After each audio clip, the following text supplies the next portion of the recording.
This is sneaky business, left hand.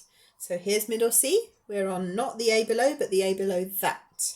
1, 2, 3, 4. You do this 4 times. Then there's a 5 on D. Creep up.